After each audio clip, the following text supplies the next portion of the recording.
this is my Bigfoot. Why do I keep saying it's Bigfoot? So it's Beet-Ford Hook Giant spinach, right? Good morning. Good morning. It is day 5 today. The sun is shining very beautifully. I just wanted to pull you up and show you the 3 beds that I cleaned yesterday. 1, 2, 3. And I also picked out all of the radish because it was starting to really become over mature. So the radish was here. All of this, what's left here, is weeds. So what I'm going to do for today, for day 5, is clean 3 more beds. Chances are this is going to be one of the 3 because I want to replenish the space with radish again. When it comes to circulating your plants in your garden or in your planting space, you can at least plant in one space 2 consecutive times the same plant. Then from there you move it to somewhere else. So because I didn't plant radish on this side of this bed, I'm going to plant on this side and on that side as well. So there is going to be a lot more radish. I'm not worried because it's something that is easy to cook and easy to prepare. So once we get a lot of radish, we might actually end up having radish almost every second or third day. So I'm going to pick 3 more beds to clean today, including this one, then replant radish as my task for today. Okay, cool. Hello everyone and welcome back. Today as I work in my garden, I'm reminded of how God works in our lives, how He carefully tends to our hearts just as we tend to our gardens. There's something deeply spiritual about gardening. It's more than just soil and seeds. It's a space where we can feel God's presence, teaching us lessons through the earth and life around us. When we plant seeds, we are reminded of God's creation and how He brings life from seemingly small, humble beginnings. In the Bible, we are taught that faith as small as a mustard seed can grow into something extraordinary. And that's how God sees us, extraordinary. No matter how small we might feel, He knows what we can become. With His guidance, we have the potential to grow into something beautiful and purposeful. God, like a gardener, nurtures us in every season of our lives. Sometimes He brings the rain, times of challenges and growth, and sometimes He brings the sunshine of blessings and joy.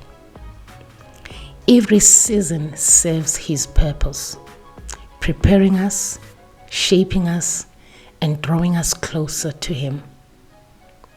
It's a reminder that God's timing is perfect. Even if we don't always understand it, just as plants take time to grow, so does His work within us. Weeding is such a powerful symbol of God's grace. When we allow Him into our hearts, He helps us remove the weeds in our lives. The doubts, the fears, the distractions that keep us from thriving. God doesn't just leave us to struggle alone. He helps us clear these obstacles, reminding us that He's always working to refine and purify us. Each weed removed creates more space for His love and truth to take root. And pruning. God sometimes prunes areas in our lives that may seem good, but are actually holding us back from His best. It can be painful to let go of habits, relationships, or plans that don't serve His purpose.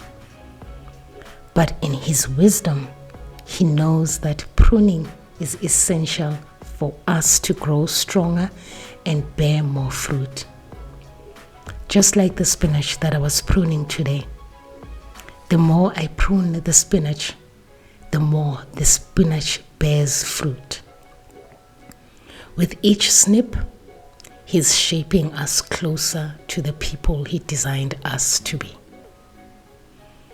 So, as we nurture these plants, let's remember that God is nurturing us.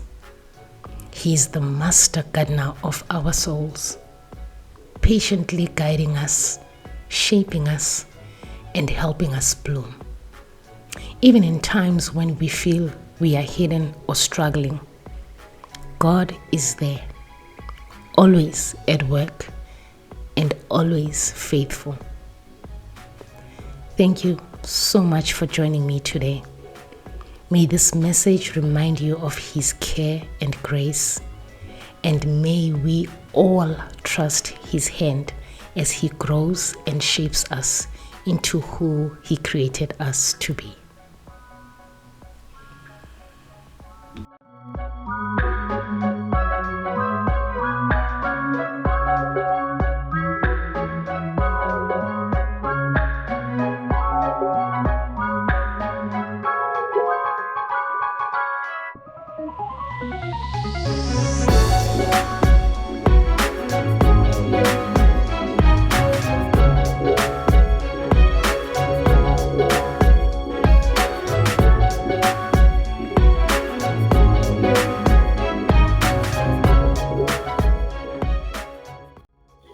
Come with me as we wrap up the session for today.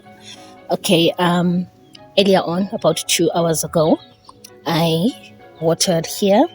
So now I'm going to poke holes for my radish. But then the other thing is, since I actually cleaned the spinach patch and the beetroot patch, I thought it's gonna be a little bit easy if I just do that as well, because as you can see now it's not a lot of work. It's just me poking holes, and then I'll be dropping in the seeds, then closing it off with some compost.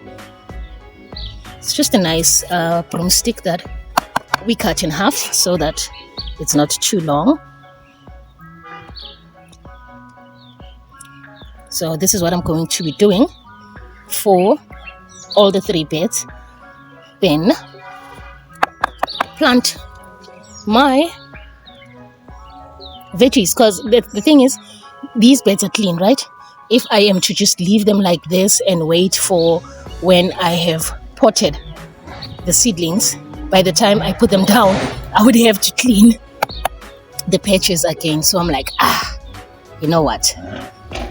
Let me just use my time and resources wisely.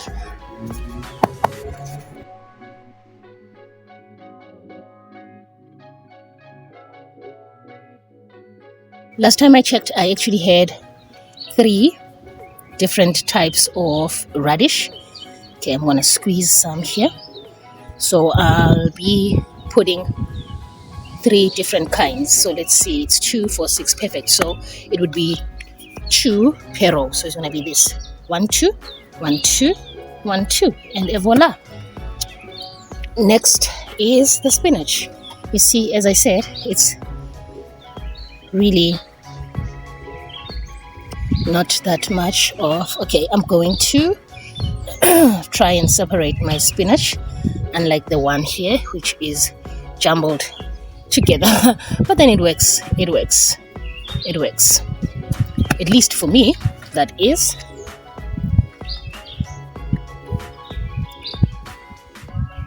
So this is definitely a very, I would say, easy task compared to the other tasks.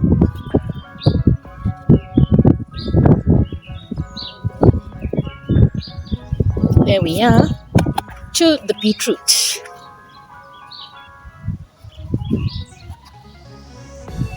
Just gonna put 3 and go down.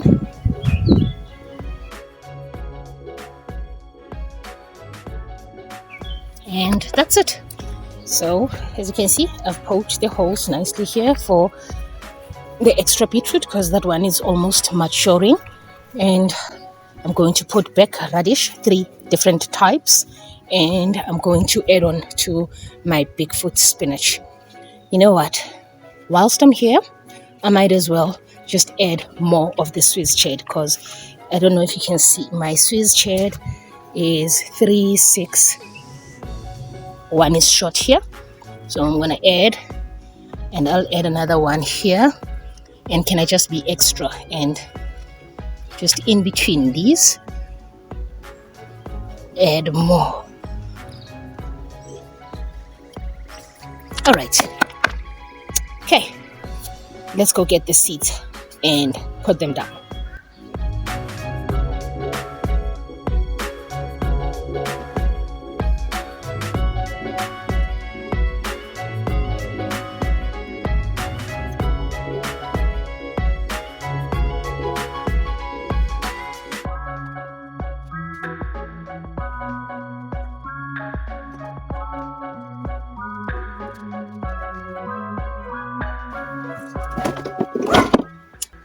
So as you can see,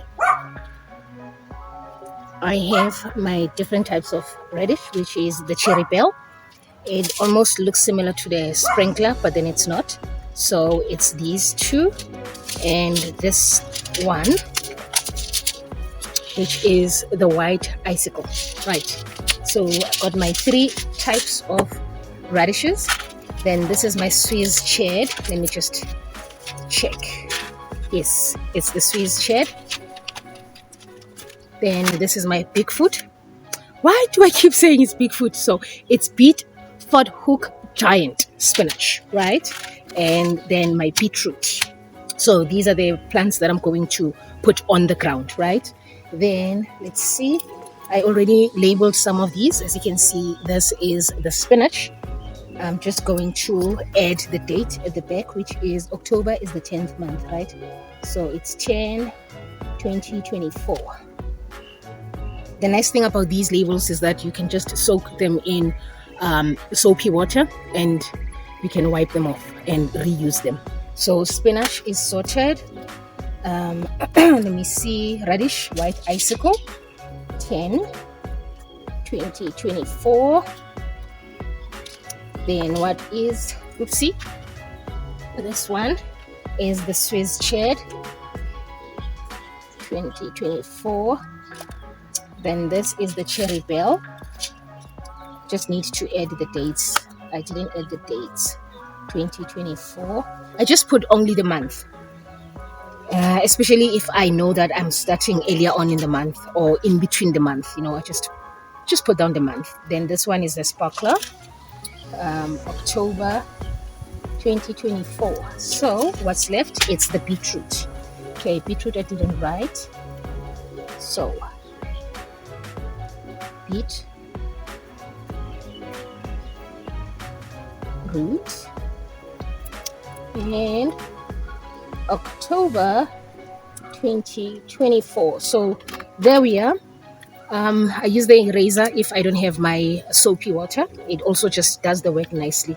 So these are the plants that we are going to put on the ground today. Then after I do that, I'm going to add compost on top just to close off the holes and water the beds again. And we call it a day. Right.